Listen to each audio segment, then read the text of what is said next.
নলবাৰীৰ বানেকুছিত শোকাবহত দুৰ্ঘটনাত শেষ হৈ গ'ল আৰক্ষী বিষয়া ASI ৱাজুদ্দিন আহমেদৰ ঘটনাক লৈ নলবাৰীত শোকৰ ছাঁ।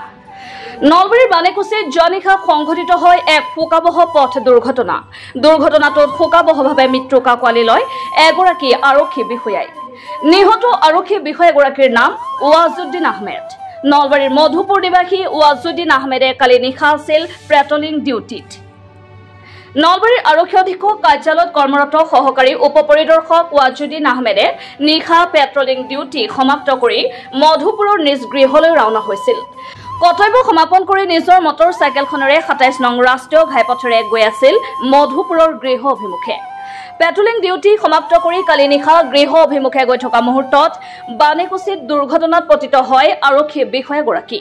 বহাদিহা নৈৰ বানেকুছিৰ দলঙৰ ওপৰত সংঘটিত হয় ভয়াৱহ দুৰ্ঘটনাটো। তীব্ৰবেগী বাহনে আৰক্ষী বিষয়াগৰাকীক পিছফালৰ পৰা খুন্দিয়াই মহতিয়াই থৈ যায়। দুৰ্ঘটনাটোত আৰক্ষী বিষয়াগৰাকীৰ দুভৰিৰ ওপৰেৰে গাড়ীৰ চকা উঠি যোৱাৰ ফলত এখন ভৰি সম্পূৰ্ণৰূপে ছিন্ন ভিন্ন হৈ পৰে। এই ভয়াৱহ দুৰ্ঘটনাটোৰ খবৰ পাই নলবাৰীৰ যান-বাহন আৰক্ষীৰ লোক ঘটনাস্থলীত উপস্থিত হৈ আৰক্ষী বিষয়াগৰাকীৰ মৃতদেহটো উদ্ধাৰ কৰি মৰণোত্তৰ পৰীক্ষা কৰোৱাৰ বাবে নলবাৰীৰ শ্বহীদ মুকুন্দ কাকতি চিকিৎসালয়লৈ প্ৰেৰণ কৰাৰ লগতে দুৰ্ঘটনা সংঘটিত কৰা বাহনখনৰ সন্ধানত নামি পৰিছে। এই ঘটনাই আৰক্ষী বিষয়াগৰাকীৰ গৃহ গাঁৱকে ধৰি আৰক্ষীৰ লোকৰ মাজতো শোকাকুল পৰিৱেশে বিৰাজ কৰিছে।